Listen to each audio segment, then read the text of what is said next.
Oke, Assalamualaikum warahmatullahi wabarakatuh. Selamat datang di Show Negara FM bersama saya 1 jam bersama Dr. Arlin Yonita, spesialis penyakit dalam. Sudah 1 minggu yang lalu saya mengisi acara di sini dan kali ini saya ada tamu lagi dan saya ingin perkenalkan ke teman-teman semua. Beliau adalah Dr. Roni Untung HG SPKFR AIFOK. Panjang banget kan namanya. Yuk kita kenalan dulu. Dr. Roni, panggilannya Dr. Roni? Ya, panggilan saya Dr. Roni. Roni, itu ada HG itu apa? IHSG, bukan ya? Bukan. Oh, ini harga saham gabungan, bukan ya? Bukan Huta Galung juga. Bukan Huta Galung. Bukan. Jadi apa itu? Handayanto Gumulyo. Oh, panjang ya. Jadi kita ambil yang singkat aja, Dr. Roni. Oke, Dr. Roni ini sudah mulai berpraktek di RSUD Cionegoro Wonosobo di bagian kedokteran fisik dan rehabilitasi. Jadi SPKFR adalah dokter spesialis kedokteran fisik dan rehabilitasi. Nah, ini ada yang baru di belakang namanya tuh panjang banget tuh, AIFOK. Ahli ilmu fisiologi olahraga klinis. Itu K-nya di dalam tanda kurung atau di luar? Di dalam kurung. Di dalam kurung. Okay. Jadi konsultan. Klinis. Klinisnya Ya, itu. klinis. Oke, boleh dijelasin itu, Dok. Apa itu, Dok? Jadi dari AIFOK itu adalah suatu gelar atau sertifikasi kompetensi klinis dari PAIFORI. Jadi dari Perhimpunan Olahraga Indonesia. Oke. Nah, itu macam-macam sebenarnya. Ada yang untuk terapis, ada yang untuk orang yang atlet, sport, massage, dan juga dokter. Dokter itu semua spesialisasi bisa mengambil itu dengan pendidikan sport itu, mengambil kalau khusus untuk dokter itu AIFOK itu, K-nya klinis. Klinis. Ya, itu untuk kompetensi maupun rehabilitasi cedera olahraga. Oh gitu. Oke. Jadi pagi ini kita akan membahas tentang peran beliau dan teman-temannya yang SPKFR di Indonesia. Jadi kita ingin mengenal apa saja sih peran dokter spesialis kedokteran fisik dan rehabilitasi. Kau dulu taunya SPRM ya, dokter ya? Iya, betul. Spesialis rehabilitasi medik, dan sekarang lebih luas lagi. Dr. Hirman, Dok. Ya. Dr. Hirman say hello di jendela. Oke, jadi saya sampaikan sedikit bahwa dokter spesialis KFR adalah dokter spesialis yang berperan membantu memulihkan fungsi tubuh pasien yang mengalami gangguan dan kecacatan. Dengan bantuan dokter rehabilitasi medik, pasien diharapkan dapat memiliki kualitas hidup yang lebih baik. Sebenarnya lingkup kerjanya di apa saja tuh, Dok? Jadi dari kedokteran fisik dan rehabilitasi itu lingkup kerjanya itu sebenarnya membuat kesehatan dari pasien itu lebih paripurna. Oke. Karena dari rehabilitasi medik itu ada falsafah adding life to years gitu. Nah, life itu apa? Life is about functioning. Oke. Jadi fungsi harus tubuh ya. Fungsi berfungsi. Oh, tubuh oke. itu harus punya fungsi. Jadi yang namanya kesehatan dari falsafah rehab itu bukan hanya fisik, mental, tetapi juga harus berfungsi. Itu, dan berfungsi itu dari dokter rehab medik itu kita melakukan analisa berbagai macam faktor itu, Dok, mulai dari personal, aktivitas pasien, struktur tubuh, fungsi tubuh, dan lain sebagainya. Jadi pasien dokter ini melingkupi dari bayi sampai lansia, semua umur ya. Dari semua umur. Dan semua penyakit hampir. Hampir semua penyakit yang ada gangguan fungsi. Yang ada gangguan fungsi. Tapi terutama mungkin bagian apa? Ortopedi, dokter? Sekarang karena ilmunya sangat luas, Dok. Oke. Jadi hampir semua divisi ada, Dok. Ada divisi ada. Iya. Oke. Jadi nanti dokter Roni bekerja dalam tim. Yang di timnya itu ada fisioterapi, terapis bicara, psikolog juga ya. Gitu. Terus ada social worker. Di sini betul. ada nggak sih social worker kan? Belum ada. Oh, belum ada ya. Itu baru di luar negeri ya. Iya. Oke deh. Jadi terutama mungkin perannya dokter Roni ini, misalnya ada pasien-pasien yang kecacatan karena misalnya pasca operasi gitu ya, Dok ya. Pasca terjatuh. Iya. Kecelakaan lalu lintas dan yang lain-lain. Tentu setelah dioperasi tulangnya, untuk fungsi sehari-harinya dia perlu bantuan dari dokter ya gitu ya. Iya, betul sekali. Untuk pemulihannya Terutama mungkin selama ini yang selalu konsul adalah pasien stroke. Iya, betul sekali, paling banyak itu. Paling banyak. Oke. Kalau misalnya yang pasien anak itu apa aja dok yang dokter bantu untuk pemulihan fungsi ini? Kalau pada pasien anak-anak itu kasusnya sangat beragam, tapi paling banyak adalah gangguan tumbuh kembang. Jadi gangguan perkembangan seperti telat berbicara, telat berdiri, gangguan pergerakan, gangguan makan gitu. Itu jadi seringkali itu delay karena ada fokus tertentu mungkin di brainnya. Oh gitu. Jadi dalam melaksanakan kegiatan dokter juga meresepkan obat-obatan atau Iya, bisa. Bisa juga ya. Iya, bisa. Dan kerjanya dokter setelah kita konsulkan ya dok ya.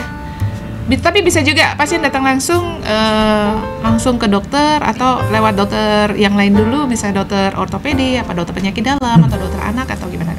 Bisa dua-duanya dokter. Bisa dua-duanya. Jadi bisa langsung atau bisa juga dengan rujukan. Jadi rawat bersama dengan ortopedi atau neurologi. Jadi kalau yang di Bangsal biasanya udah dikonsulkan waktu masih dirawat di Bangsal ya dok? Oke, betul sekali. Kemudian nanti setelah pasien pulang kita follow up-nya lewat poli, kontrol di dokter ortopedinya atau dokter neurologinya, terus kontrol ke poliklinik dokter ya? Iya, betul. Oke, nah saya ingin tahu lebih yang tadi itu. Oke, kenalan dulu nih, Dokter Roni asalnya dari mana? Salam kenal, saya Dr. Roni Untung, Ya. spesialis kedokteran fisik dan rehabilitasi. Saya asalnya dari kabupaten sebelah, dari Purworejo. Oh ya, Ya. tetangga. Oke, jadi SMP SMA di sana? SMP, SMA, SMP di Purworejo. Kebetulan satu SMP dengan Dokter AI kalau di sini. Oh iya, dokter AI dari Purworejo. Iya. Tapi jauh angkatannya. Jauh. Angkatan sepuh dan angkatan nom. Terus saya SMA di Semarang. Oh, Semarang, oke. Lalu S1 kedokteran di Jakarta. Oh gitu. Terus ngambil KFR-nya di? KFR di Semarang, kembali lagi. Kembali ke habitatnya Semarang. Iya. Oke, saya ingin tahu waktu beberapa minggu yang lalu saya ngobrol dengan Dr. Anindya Putri Adisti, spesialis gizi klinik, bahwa spesialis gizi klinik itu kan baru launching ya. Iya, jadi betul sekali dok. baru ada 48 orang se-Indonesia. Iya. Sedangkan akreditasi menuntut suatu rumah sakit itu harus ada SPGK-nya. Saya ingin tahu kalau dari KFR itu yang udah lulus di dalam kolegiumnya itu ada berapa ratus orang atau ribu orang? Sekarang belum sampai 1000 dokter. Oh iya. Tetapi sudah di angka 900-an. Udah lumayan ya. Iya, sudah lumayan. Jadi mulai rame. Kalau penyakit dalam tuh hampir 4.000 dok. Banyak sekali ya dok. Iya. Kalau kardiologis itu 1.600-an se-Indonesia. Iya, Tapi dok. kita masih perlu banyak ya. Kemudian yang menyelenggarakan SPKFR tuh selain UI, Undip, mana lagi ya dok? UI, Undip, terus sekarang ada UNER. Yang terbaru itu Brawijaya. Dan juga Hasanuddin di Makassar. Berarti baru 5? Iya, 5. Sumatera belum ada perwakilan? Belum sama sekali dok. Unsri atau USU belum ada ya. Aku motivasi ya yang di Unsri sama USU silahkan dibuka karena ini diperlukan banget oleh semua bagian ya, terutama di rumah sakit. Oke deh, kita break dulu untuk sesi 1 ini. Oh ya, Dokter Roni. Dokter Roni waktu keliling Bangsal saya udah dibilangin, itu titip salam ya Dokter Roni ya. Yang titip salam aku udah sampein salam ya sama Dokter Roni. Halo. Katanya mau dipanggil Opa. Biar jadi artis Korea guys. Oke, kita break dulu. Aku pilihkan satu lagu dari Dewa, judulnya Cukup Siti Nurbaya. Ini keluaran tahun 1995. Kamu udah lahir belum? Sudah lahir masih bayi. TK. Masih TK. Jadi katanya belum tahu lagu ini. Iya, Oke, buat semua teman-teman yang sedang bertugas di rumah sakit dimanapun Anda berada, selamat menikmati lagu pilihan dari saya.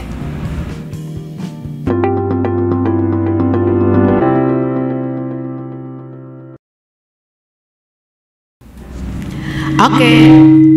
Masih bersama saya 1 jam bersama Dr. Alin dan saya masih bersama Dr. Roni Untung SPKFR. Tadi itu lagu dari Dewa, dokter udah tahu ya? Udah ingat. Oke. Udah ingat? Kamu waktu itu masih TK ya? Iya dok. Cukup Siti Nurbaya. Jadi grup Dewa ini mengalami beberapa perubahan penyanyi intinya ya. Yang ini masih yang Ari Lasso. Iya. Nanti saya puterin yang Once Mekel. Oh, saya suka Once. Suka. Iya, Oke, nanti kita dengerin lagunya, aku pilihin juga ya. Oke deh, kita kembali ke bahasan kita tentang peran dokter SPKFR.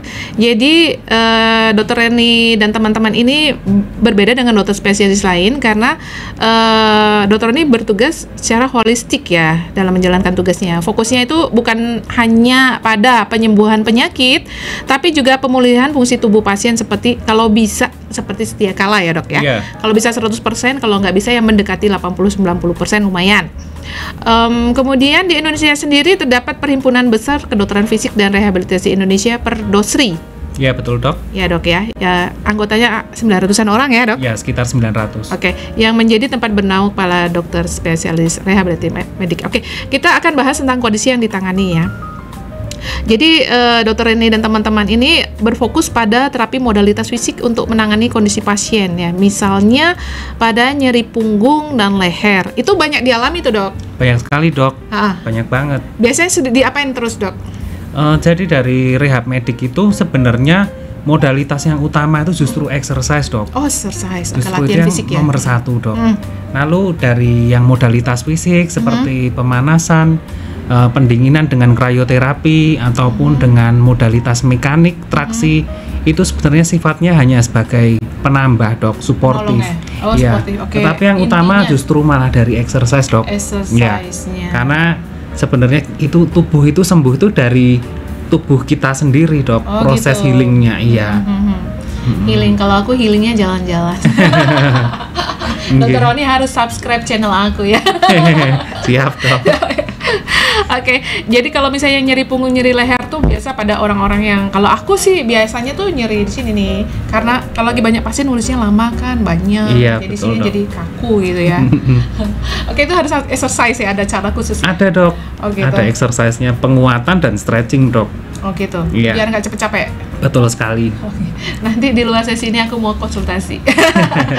Oke, yang kedua adalah perubahan terkait dengan usia dan biologis. Ini maksudnya gimana nih dok? Misalnya kalau udah lansia itu mesti ada perubahan dari secara fisik, mungkin karena ada osteoporosis juga, cara berjalan atau gimana ini dok maksudnya? Benar sekali dok, itu dari faktor degeneratif ya kalau orang tua itu. Jadi semua fungsi tubuhnya itu baik organ maupun sistem alat geraknya semua menurun dok. Itu dan ternyata nggak cuma di sistem organ tersebut, ternyata sampai mitokondrianya, DNA-nya itu juga berubah gitu. Nah ternyata dari exercise itu ada efek anti-aging dok. Oh, itu quote-nya hari ini, exercise adalah salah satu anti-aging. Ya, catat anti-aging, guys. ya. Oke, jadi ada nanti dibantu biar awet muda gitu ya? Iya betul sekali dok. Jadi nggak perlu obat awet muda ya, exercise ya? Sangat ngefek sekali dok dibandingkan dengan terapi kecantikan lain. Itu exercise menurut saya 70% lah dok andilnya gitu. dok. Jadi make up and the gang hanya 30% kurang. Iya. Gitu ya. Kemudian ini ada yang saya catat. Ini kan saya ambil dari, dikutip di American Academy of Physical Medicine and Rehabilitation. Kondisi yang biasa ditangani juga untuk kasus kanker payudara. Iya betul sekali dok. Itu gimana tuh dok maksudnya? Jadi pasca mastektomi itu dok, itu seringkali terjadi kontraktur tapi soft tissue dok. Jadi selain operasi kan tentu pasien juga sering mendapatkan radioterapi dok. Iya betul. Nah itu sebabnya ada kontraktur soft tissue dari pembedahan dan juga dari jaringan sisa kulit pasca radioterapi itu menimbulkan tarikan dok. Oh iya. Nah peran rehab di sini adalah untuk membantu range of motion dari bahu pasca operasi mastektomi itu pulih dok. Bisa sampai 100%? Mendekati dok. Karena tarikannya pullnya itu kuat sekali. Ini kan otot pektoral itu besar dok. Dan juga yang radioterapi, area yang diradiasi ternyata nggak cuma payudara, sampai daerah aksiler ke belakang ya? Ke belakang. Oleh sebab itu seringkali selain dari kontrakturnya soft tissue, sering bengkak dok tangannya. Limfedemanya? Limfedema. Nah, itu bisa diatasi? Bisa dokter. Itu kalau range of motionnya bagus dok, soft tissue-nya pasti akan lebih longgar dan lymphatic drainage-nya lebih bagus. Tapi kalau yang misalnya di radikal mastektomi itu kan juga limfanya juga diambil. Nah betul dok. Oleh sebab itu diajarkan exercise manual lymphatic drainage dok. Jadi pasien diajarkan bagaimana kontraksi muscle itu untuk mengeluarkan bendungan yang ada di sini, Dok, limfa itu. Boleh coba mungkin diperagakan sedikit gimana? Kalau misalnya bengkaknya sampai di ujung jari, tentu kita harus latihan hand grip. Oh, gini. Ya. Terus setelah itu kita pakai sendi berikutnya adalah sendi dari pergelangan tangan. Ini namanya wrist pumping. Setelah wrist pumping tentu saja ada sendi di sini. Lalu kita lakukan gerakan seperti ini. Ya. Lalu itu kalau lagi bengkak sakit itu? Iya, perlahan-lahan, dokter. Oh iya, pelan-pelan. Ya. Lalu setelah itu wall climbing dengan jari. Gini naik. Nah, gini. Sampai naik ke atas, sampai ke atas. Setelah sampai di atas ditahan dulu 8 detik, turun ke bawah lagi. Jadi kita memanfaatkan gravitasi dan juga kontraksi dari muscle. Oh gitu. Nanti itu bisa agak kempes itu? Tentu saja, Dok. Bisa, Dok. Oh gitu. Iya. Oke. Dan itu dosisnya sehari berapa kali latihan-latihan yang tadi gitu? Disarankan tiap 4 jam, Dok. Tiap 4 jam. Karena berapa menit? simple aja, Dok. Itu latihannya kurang lebih 10 menit cukup. 10 menit setiap hari. Iya. Tiap 4 jam selain tidur ya. Apa ketawa nih? Sebenarnya ada modalitas, Dok. Ada modalitas itu dengan MLDV itu diberikan kompresi dan pneumatik. Cuma kalau tidak pasien menjalankan home program dengan baik, menurut saya juga hasilnya nggak maksimal. Jadi harus berkali-kali ya? Yang utama adalah home program itu, Dok. Oh iya.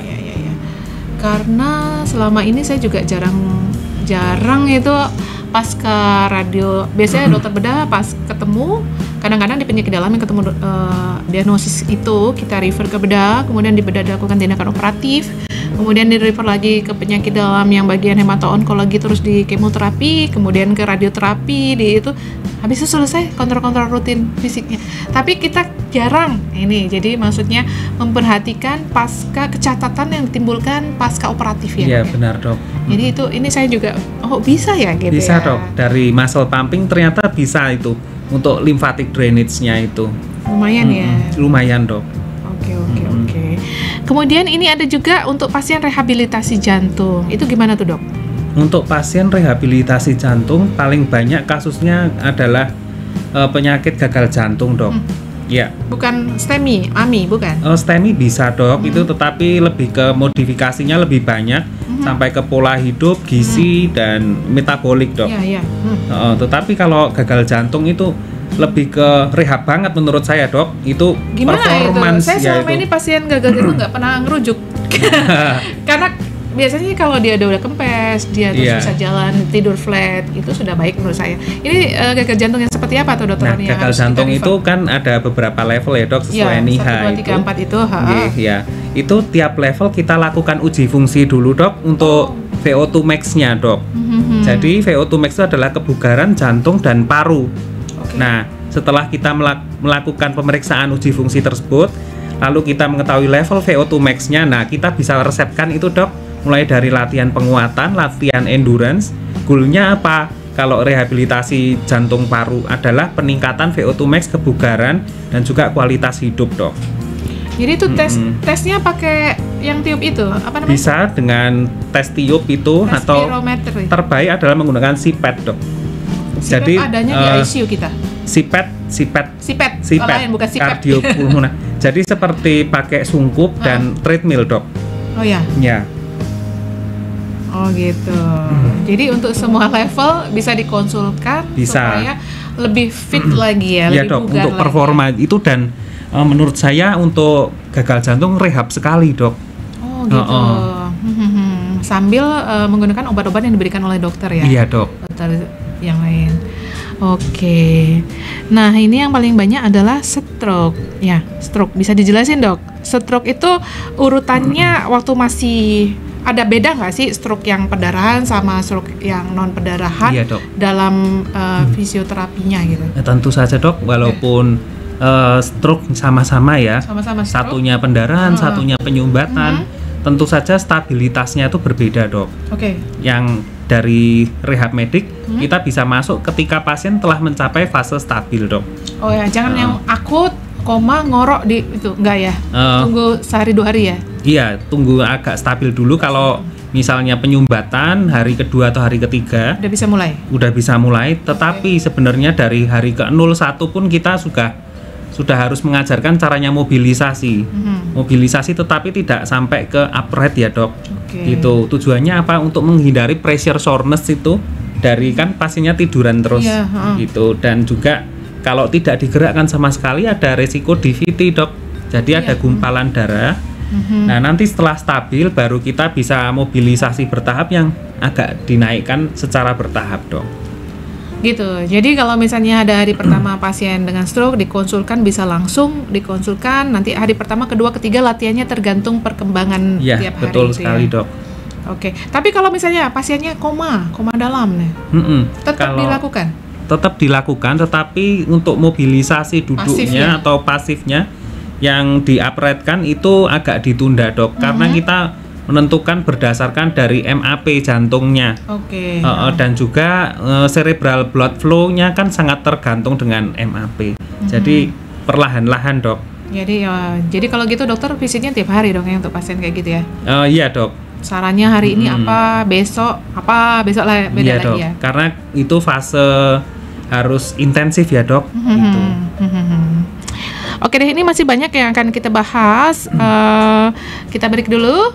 Oke, lagu kedua ini masih lagu pilihan aku. Tadi aku udah janji, Once Mekel. Kamu suka kan? Suka, Dok. Suka lagu yang mana yang Once? Hampir semua suka saya. The bestnya yang mana? Dea Lova. Boleh itu, Dok. Oke. Iya, tapi ini saya mau setelin ini nih, Dewa yang judulnya Kosong by Once Mekel. Oke, buat teman-teman selalu bahagia, happy, sering-sering healing, jangan gabut aja, pokoknya buat happy deh, apapun kerjaannya sebanyak apapun happy. Oke, selamat menikmati.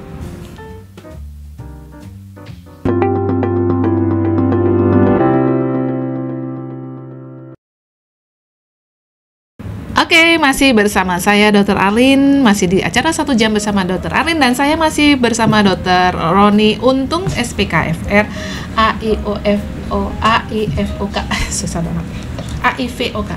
AIVO klinis. AIVO klinis, gitulah pokoknya. Ya, nanti mau aku tanyain juga tuh tentang itu tuh.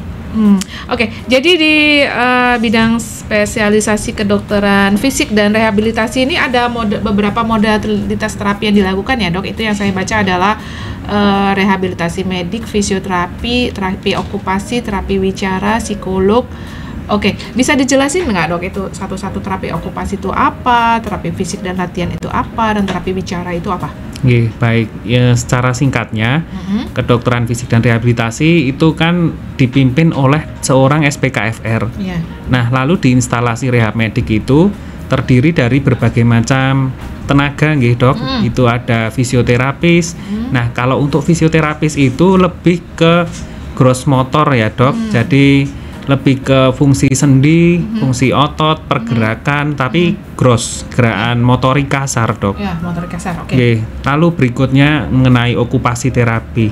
Untuk okupasi terapi itu lebih ke fine motor dan juga aktivitas kehidupan sehari-hari, Dok. Otot halusnya ya? Ya, otot halusnya, dan juga untuk seperti konsentrasi itu juga dari okupasi terapi. Lalu berikutnya dari terapi wicara itu untuk kasus-kasus seperti gangguan wicara, gangguan artikulasi, intonasi, ataupun gangguan menelan, Dok. Itu dengan TW ternyata terapi wicara. Bisa ya? Iya, Dok. Tak kira hanya untuk berbicara saja, bukan terapi menelan, enggak ya? Enggak. Sekalian ya ternyata. Oke. Iya. Itu bisa disampaikan itu, Dok, kasusnya. Tadi kalau yang untuk fine exercise-nya itu untuk kasus apa tuh yang harus dilatih? Untuk Contohnya? kasus misalnya kasus neurologis, Dok, itu berarti harus dimulai dari motorik kasar dulu, Dok. Oh, jadi satu-satu? Ya, motorik Dok. kasar udah bagus? Udah bagus, meningkat. Nah, kita masukkan terapi okupasi, Dok. Lalu untuk melatih fine motornya, nanti fungsinya akan kembali dengan baik. Ngomong-ngomong, terapi okupasi itu contohnya seperti apa, Dok? Untuk terapi okupasi itu adalah latihan ADL, Dok, yang paling sering dilakukan. Latihan pakai baju gitu? Latihan pakai baju, mengancingkan, lalu makan minum sendiri. Caranya gimana? Itu diajarin lagi gitu? Diajarin dok. Jadi seperti kita ngajarin anak kecil baru belajar, diulang pengajaran repeat gitu ya? Iya, diulang. Bahkan latihnya mulai dari jari jemari dok. Oh gitu, cara megangnya, cara megang sendok yang solihah kayak apa? Iya. Yang bener gimana? Kalau gitu. istilahnya orang sekarang yang slay gitu. Oh gitu. Yang jadi acara table manner nih. Ayo dokter Widi. Iya. Ayo sini, kapan kamu mau aku undang? Dokter Widi. Oke, jadi tadi contohnya okupasi adalah activity daily living. Jadi untuk melatih supaya seseorang tuh dependensinya ke orang lain itu berkurang ya dok ya? Betul sekali dok. Jadi kebanyakan kan kalau misalnya pasien stroke kan udah kayak ibaratnya seperti mayat hidup, nggak ngapa-ngapain. Padahal itu ternyata masih bisa kita bantu yang dia at least dia minum sendiri, megang gelas sendiri, nyuap sendiri gitu ya dok ya? Iya betul dok. Jadi nggak selalu disuapin, dimandikan. Karena ada caranya dok. Yang terjadi di pasien stroke seringkali adalah apraksia motor. Itu gimana Jadi, maksudnya? Sebenarnya kalau kita memerintah tubuh kita untuk menggenggam, bisa diperkirakan jarak bisa dan diperkirakan. waktunya. Tetapi kalau orang stroke itu dia nggak bisa. Jadi sequence kelebihan atau kekurangan gitu? Terus urutan gerakannya juga bingung. Oh gitu. Nah itu yang terjadi di orang stroke. Jadi mulai dari jari jemari, caranya menggenggam bagaimana, caranya menarik bagaimana. Nah itu yang tugasnya dari OT itu dok. Oh gitu. Iya. Kamu tahu nggak maksudnya? Jadi kalau kamu megang gini kan kamu udah perintahin gini. Oke ini pas ya. Iya. Tapi kalau nggak, ini kok nggak nyampe. Nggak nyampe, terus bingung mau gini malah begini gitu, malah buka gitu. Harusnya di gini, tapi dia malah gini. Iya betul dok, bisa. Tapi kalau di ekstremitas atas umumnya mencengkram ya dok. Gitu. Nah biasanya berlebihan mencengkramnya, sulit membuka, itu yang paling sering dok. Oh, ayo lepas gitu ya? Iya. Terus mau minum gitu bang? Gini terus tangannya, jadi mencengkram dan seperti ini. Jadi dirilis dulu dok. Setelah dirilis nanti diajarin. Oh ternyata yang gerak misalnya dari kelingking ke jempol begitu. Nah itu dok. Ada urutannya. Dari kelingking dulu dibuka gini. Iya. Latihan buka, tutup. Karena soalnya keluarga kadang nggak tahu ya, kayak gitu aja masa diajarin sih gitu ya. Iya. Kan itu juga kerjaan anak balita gitu. Iya, padahal bingung, pasien stroke itu karena susah. Bingung ya? Iya.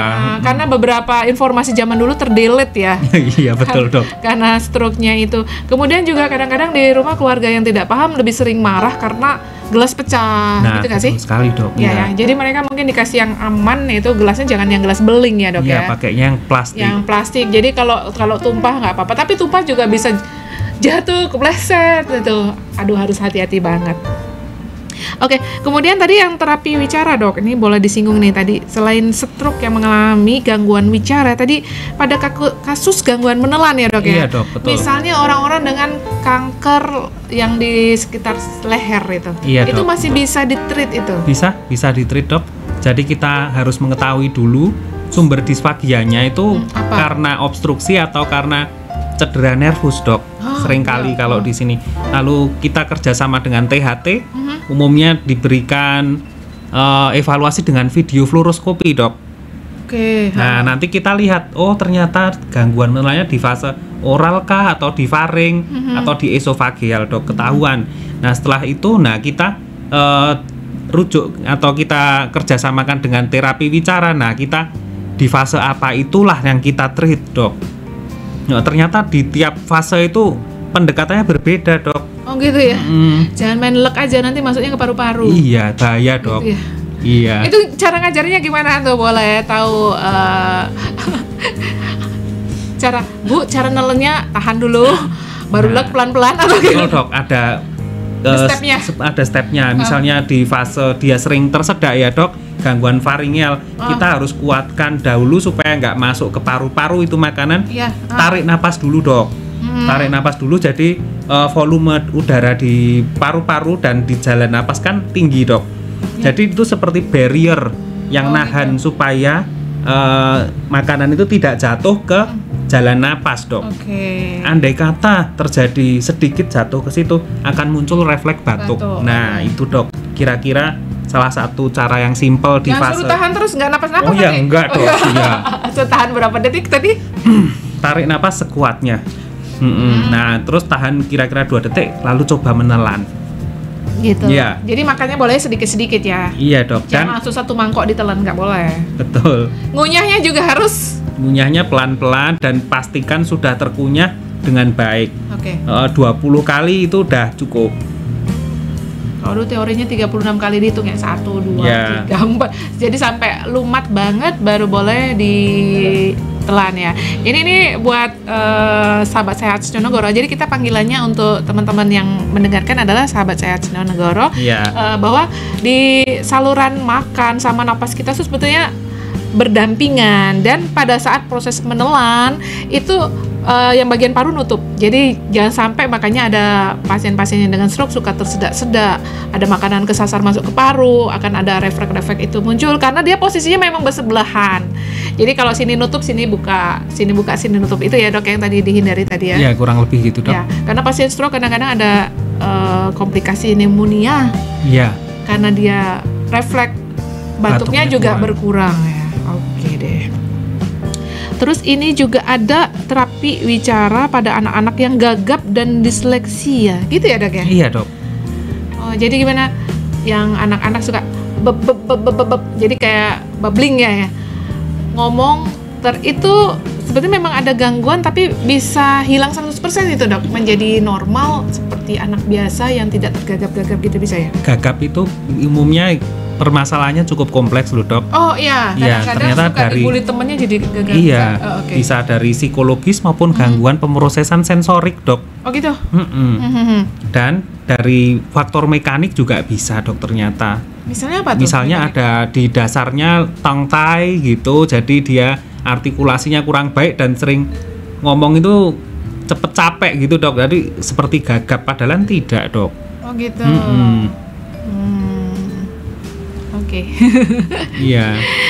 Jadi anak yang Down syndrome juga bisa dibantu ya dok ya?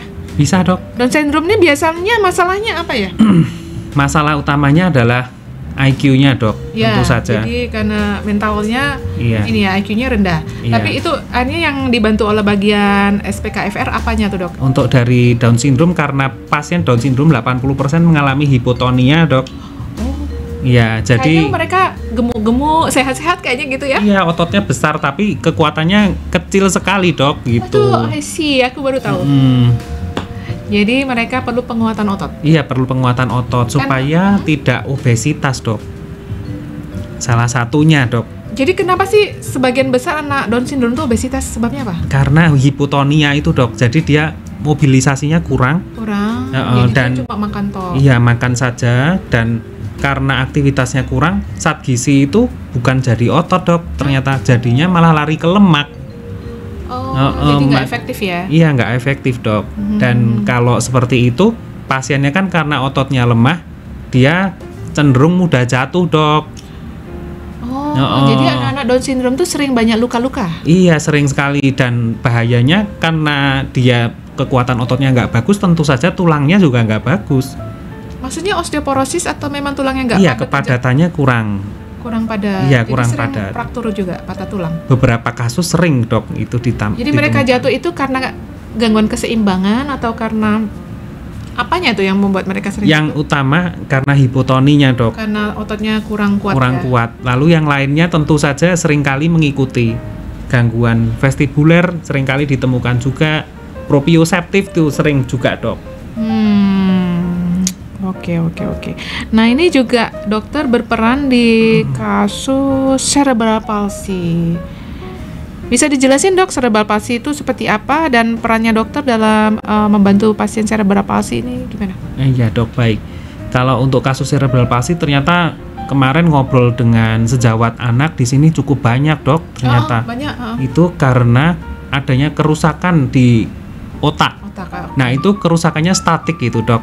Nah itu akan menyebabkan gangguan, walaupun kerusakannya statik di situ, tapi sekuensinya banyak. Ternyata mengganggu motorik, sensorik, proprioseptif, intelijen maupun gangguan sequence of movement, Jadi semua proses lini geraknya, semua lini.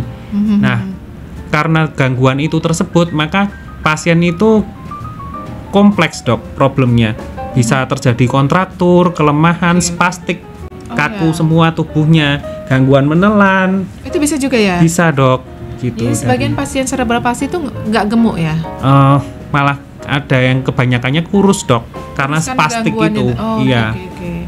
Jadi untuk cerebral palsy tadi dikatakan dokter bahwa itu statik, artinya dia tidak berubah ya. Artinya yang di lesinya tidak di mungkin otak membaik ya, tidak mungkin membaik. Jadi yang bisa kita lakukan adalah mencegah kecacatan yang diakibatkan oleh cerebral palsy tadi ya dok. Iya betul dok. Jadi otomatis karena cerebral palsy ini kan didiagnosis pada fase-fase awal kehidupan ya. Iya.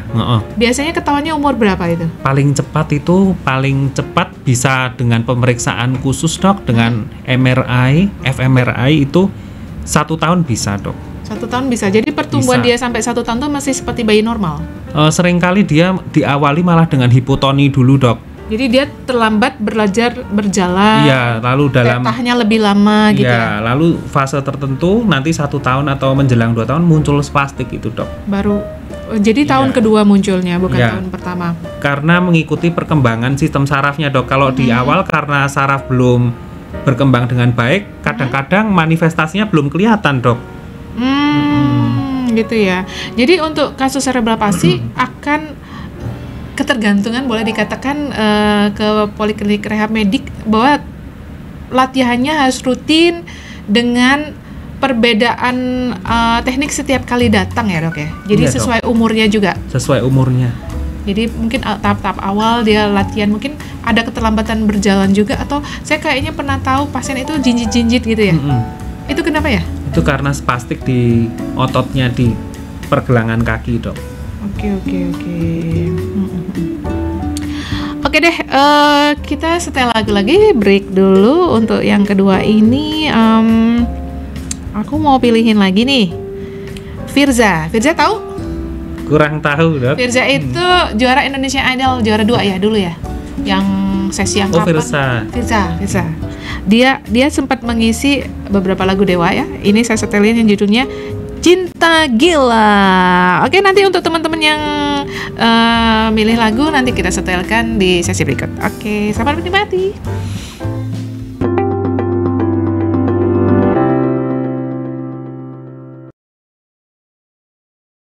Oke, masih bersama saya Dr. Alin dan saya masih bersama Dr. Roni Untung SPKFR, dan kita masih membahas tentang peran beliau sebagai dokter spesialis kedokteran forensik tipek kedokteran fisik dan rehabilitasi. Oke, tadi masih penasaran tentang Ivo klinik. Itu ngambilnya di mana, berapa lama? Jadi ngambil Ivo klinik itu saya mengambil di Yogyakarta dok, dari UNY. Oh, bukan di kedokteran? Ya, bukan. Jadi itu bekerja sama dengan PAIFORI, Perhimpunan Ahli Fisiologi Olahraga Indonesia dok. Sekolahnya berapa semester? Jadi itu langsung kita ujian, dan langsung apabila kita memenuhi standarnya, itu nanti kita dinyatakan lulus dok. Itu tesnya apa aja? Tesnya dari berbagai macam terkait olahraga tentunya ya dok ya. Seperti ternyata bukan hanya rehabnya aja dok, ternyata sampai nutrisinya juga ada. Jadi itu ada seperti kuliah gitu, enggak? Benar dok. Terus ada seperti aturan bermain dan berkompetensi itu bagaimana, lalu persiapan atlet itu bagaimana, persiapan latihannya bagaimana, dan saya rasa tentu saja kita harus mengikuti seminar-seminar banyak di luar, karena waktu ujian itu seperti nutrisi itu kan, ternyata bukan cuma dokter gizi klinik, ternyata KFR pun juga harus tahu gizi yang untuk menunjang performa dari atlet dok. Oh gitu. Jadi ini bukan S2, S3 bukan? Bukan, jadi itu sertifikasi kompetensi klinis dok. Jadi mengikuti pelatihan-pelatihan yang mereka wajib ikut gitu? Iya gitu, jadi beberapa kelasnya kita ambil dulu, boleh dari PAIFORI maupun dari kolegium lain boleh dok, selama dia terkait dengan olahraga. Lalu nanti itu kreditnya bisa dipakai di situ untuk sertifikasi, dan juga ada uji kompetensinya dok. Oh gitu. Jadi yang ikut itu biasanya apa? Pelatih olahraga gitu? Bukan? Iya dok, ada pelatih olahraga itu, tapi gelarnya lain ya dok. Seperti Ivo Fit itu untuk pelatih olahraga. Kalau AIVO yang lainnya kalau seperti dokter spesialis lain yang sering kali ikut dok itu dari neurologi, kardiologi, rehab medik dan juga spesialis kedokteran olahraga sendiri dok. SPKU. Iya. Oke. Jadi aku soalnya baru denger ini nih makanan apa terbuat dari tepung apa bisa gitu ya. Makanan aja yang dipikirin. Jadi boleh tahu nih Dokter Roni, banyak yang belum kenal sama Dokter Roni ya. Hobinya apa sih sebetulnya? Hobi saya olahraga. Kalau nyanyi nggak hobi? Nyanyi bisa tapi cempreng dok. Kalau main musik? Main musik nggak jago dok. Nggak jago. Jadi kalau olahraga sukanya apa? Badminton, tenis. Seperti itu dok. Besok kalau ada lomba badminton ajakin ya. Ya siap. Kita kan soalnya selalu tiap tahun tuh ada acara apa namanya Hari Kesehatan Nasional. HKN. Siap itu dok. Ada lomba-lomba. Diajak ya. Kan RSU juga ada nyewa tempat badminton ya, seminggu 2 kali itu ya kalau nggak salah yang di ini ya dekat kelurahan ya di Puntuk ya. Besok Dokter Roni bisa join. Oh ya, kemudian Dokter Roni ini prakteknya di RSUD itu hari apa saja, jam berapa? Saya praktek di RSUD Seconegoro hari Kamis dan Jumat gitu. Untuk sementara itu nanti kita bisa tingkatkan. Ya. Oke, sementara ini kan dokter masih meminta beberapa prasarana juga dilengkapi. Dokter butuh apa lagi nih untuk di prasarana biar aku kasih tahu Pak Direktur. Alhamdulillah sudah menyampaikan ke direktur dan tinggal action. Tetapi butuh waktu dok tentunya. Ya, jelas. Karena kalau yang yang komplit itu ada kolam renang. Iya betul. Gitu ya? Ada iya. Jacuzzi apa? Jacuzzi? Pool terapi. Bubat tank. Kalau mau bikin itu di mana ya tempatnya? Tempatnya sementara masih sempit ya? Iya dok. Iya, mungkin nanti bisa ditingkatin lagi tuh ke sana tuh gimana caranya nanti. Nyambung kan kita nanti sampai sana. Iya dok. Pasiennya banyak itu pool terapi dok. Di sini nggak bisa. Oke deh, ya udah. Kita lanjutkan pembicaraan kita tadi tentang peran beliau, kondisi yang bisa ditangani. Ada juga kasus skoliosis atau tulang belakangnya bengkok gitu ya dok ya? Iya. Itu so far sih kayaknya saya jarang sampai konsul ya. Karena nggak tahu kalau ternyata bisa ditreat gitu menjadi lebih baik. Itu masalahnya apa tuh kalau sampai skoliosis? Nah kalau skoliosis itu kan vertebranya itu dia alignmentnya tidak bagus dok. Dalam arti dia ada rotasi, terus ada fleksi satu sisi begitu. Nah itu seringkali problem yang menyertai adalah muscle imbalance dan gangguan kardiorespirasi. Jadi sesana pas kita. Iya dok, jadi pengembangan dinding dadanya nggak bagus. Iya. Jadi kalau sebenarnya umur berapa sih bisa diketahui seseorang itu skoliosis gitu? Skoliosis kan terbagi dari beberapa kriteria ya dok. Ada yang gitu. Kongenital, dari yang lahir langsung udah skoliosis ada. Ada yang juvenile, ada yang adolescence. Tapi yang paling banyak itu yang adolescence. Sebabnya apa sampai terjadi itu? Banyak yang menyebutkan penyebabnya itu idiopatik dok. Tetapi yang paling besar perannya itu menurut saya genetik dok. Oh gitu. Jadi kalau idiopatik itu nggak tahu sebabnya, tahu-tahu dapat rezeki sakit itu ya dokter ya? Iya betul dok. Tapi ternyata genetik. Jadi orang tuanya kalau skoliosis kemungkinan anaknya ada kemungkinan terjadi skoliosis juga. Nah gitu. Ada kemungkinan itu dok. Terus yang dilakukan di rehabilitasi medik itu diapakan? Nah di rehabilitasi medik tentu kita melakukan asesmen dan diagnosis dok. Lalu kita tentukan derajat keparahan skoliosisnya bagaimana. Lalu setelah itu kita membuat problem list daripada pasien ini. Setelah itu kita tailoring program dok yang kita sesuaikan untuk corrective exercise dok. Nah lalu kita ajarkan exercise-nya bagaimana, atau apabila derajat skoliosisnya berat kita bisa resepkan brace. Jadi brace khusus untuk membantu rotasi dari vertebranya itu tersebut dan membantu koreksi dari postur. Nah, gitu ya. Nanti dilakukan evaluasi dok setiap bulan gitu. Nanti 6 bulan kita lakukan ronsen, kita Udah ukur. mulai bergerak nggak? Jadi kayak Ya. dokter gigi ya, dokter gigi SP ortodonsi itu. Ya, Kalau betul. giginya awut-awutan, dalam waktu berapa bulan dilihat udah lurus lagi gitu nggak ya? Gitu ya. Betul, Cuma Dok. mungkin kadang-kadang untuk brace itu kadang-kadang di bahannya agak tidak nyaman atau apa, orang biasanya jadi males pakai atau Iya dok, suka tentu begitu saja. Tentu saja kita lakukan pelatihan brace dok untuk pasiennya. Jadi nggak bisa kita langsung full day, Oke. tetapi kita bisa part time brace dulu dok. Mulai dari per 4 jam, lalu nanti 2 jam dicek, adakah abrasi kulit, adakah terlalu sesak atau Emang bahannya apa sih? Kulit. bahannya polipropilen dok, dan juga seperti ini dok, mirip-mirip ini dok, Kaku berarti. kaku dok. Dan panas. Enggak menyerap. panas. Nggak menyerap keringat. toh. Iya dok, oleh sebab itu biasanya ya itu yang seringkali harus pakai pelembab Pelembab di juga dalamnya. supaya tidak Alas ya. lecet ya dok. Oke. Kemudian ada kasus lagi pencegahan lansia jatuh saat beraktivitas. Oh, itu ada exercise-nya ya? Ada dok, gitu untuk lansia itu kan seringkali udah ada gangguan sensasi posisi sendi, Oh iya. kita nyebutnya proprioseptif. Nah, kita lakukan exercise dok, seperti tai chi, balance exercise, gitu.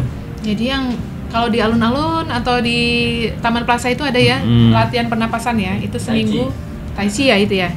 Bagus ya untuk lansia. Jadi jangan yang aerobik ya dok kalau Iya. yang udah 60 ya. Heeh. Nanti patah tulang nanti.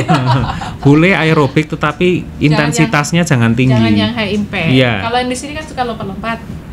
Jadi dokter mungkin bisa ikut hari Jumat, kita ada olahraga rutin di depan, ada pemandunya, senam.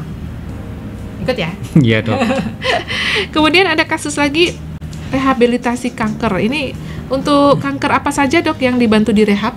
Nah ini adalah lumayan ranah baru juga ini, Oh, iya? pengembangan rehab paliatif dok. Oke, heeh. Iya, jadi kita untuk kualitas hidup dok dan pengurangan nyeri.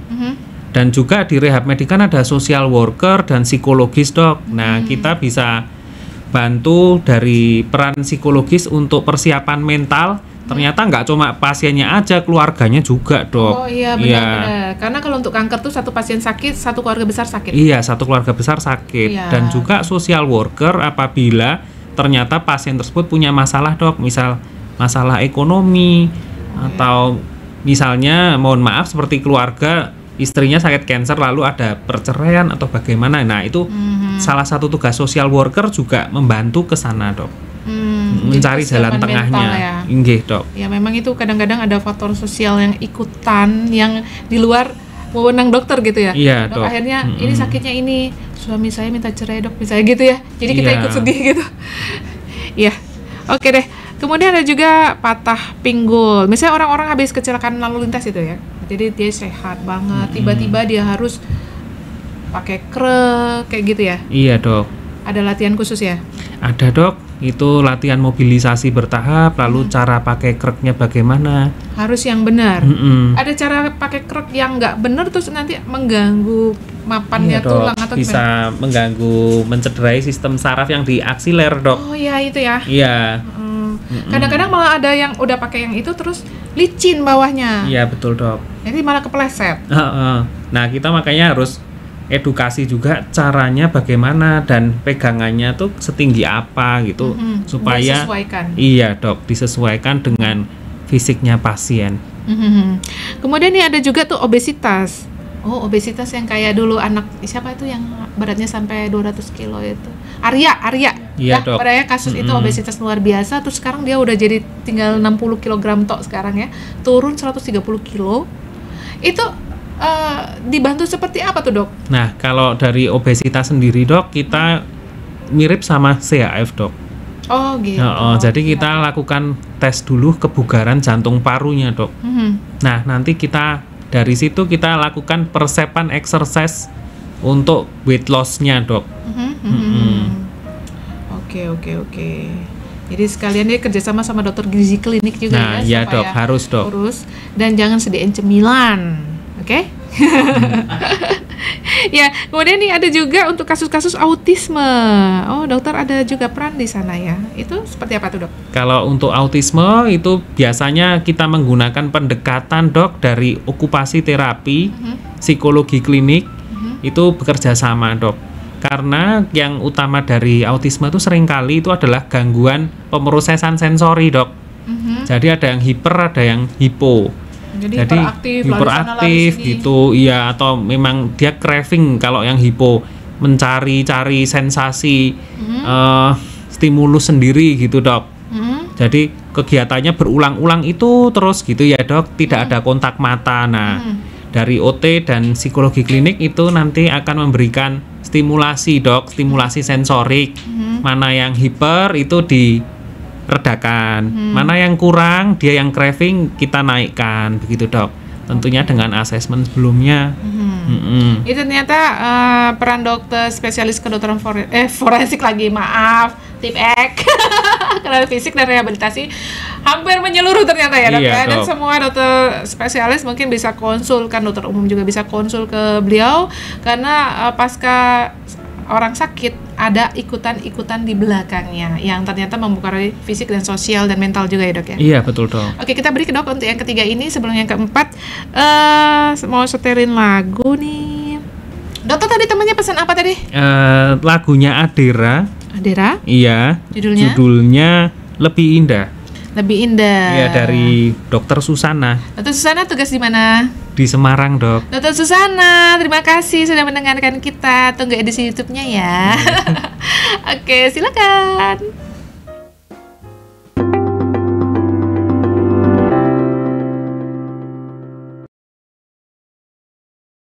Oke, masih bersama saya Dr. Arlin, wanita spesialis penyakit dalam, dan saya masih dalam acara 1 jam bersama Dr. Arlin. Saya masih bersama Dr. Roni Untung SPKFR.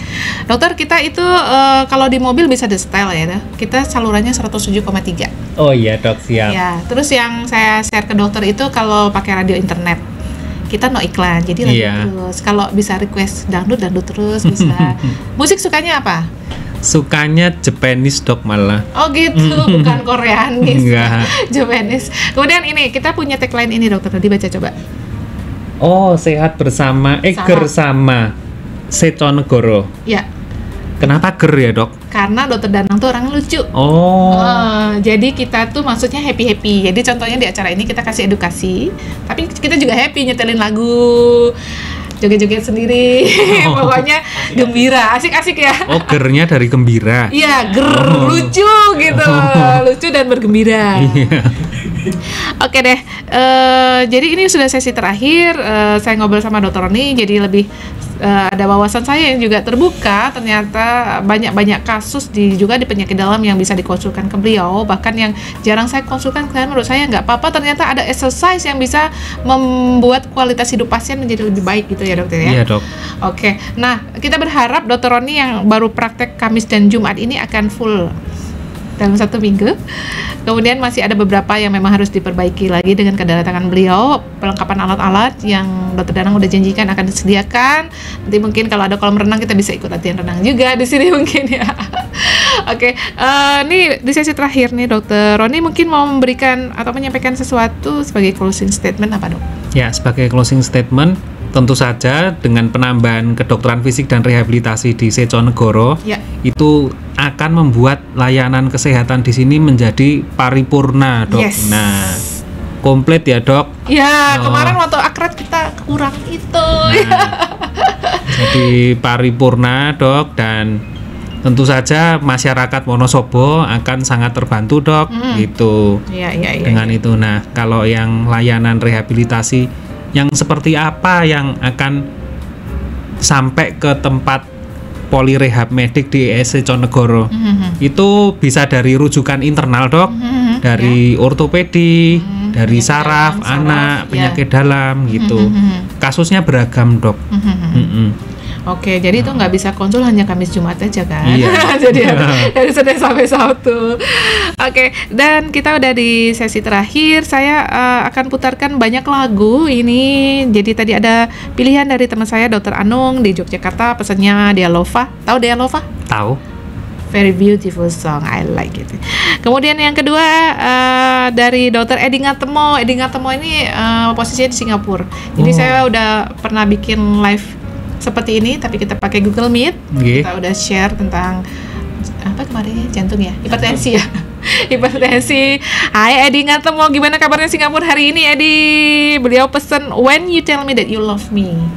Oke, tahu lagunya? Tahu, klasik dong. Oh iya, sebenarnya klasik ya. Berarti udah agak tua aku ya, dia taunya yang baru-baru. Kemudian ada lagi pilihan One Direction What Makes You Beautiful dari Mbak Rini di Sidoarjo, Rini Simanjuntak. Kemudian ada Mbak Dewi dari Bukit Tinggi, ya teman aku dari mana-mana. Nitip lagu Minang. Sebenarnya judulnya nih Panek di Awak, Kayo diurang, Franz Fauzana. Lagunya asik ya? Oke, kita tutup. Oh ya, aku tadi ada tambahan lagu juga, yaitu Dewa yang Elo, Tak Akan Ada Cinta Yang Lain, dan Dewa yang dinyanyikan oleh Ahmad Dhani sendiri, nama judulnya Kasih dan Cinta. Oke, selamat menikmati dan saya tutup. Wabillahi taufiq wal hidayah. Wassalamualaikum warahmatullahi wabarakatuh. Terima kasih Dokter Rani. Mungkin next time bisa saya undang lagi ya, Dok. Iya sih, Dok.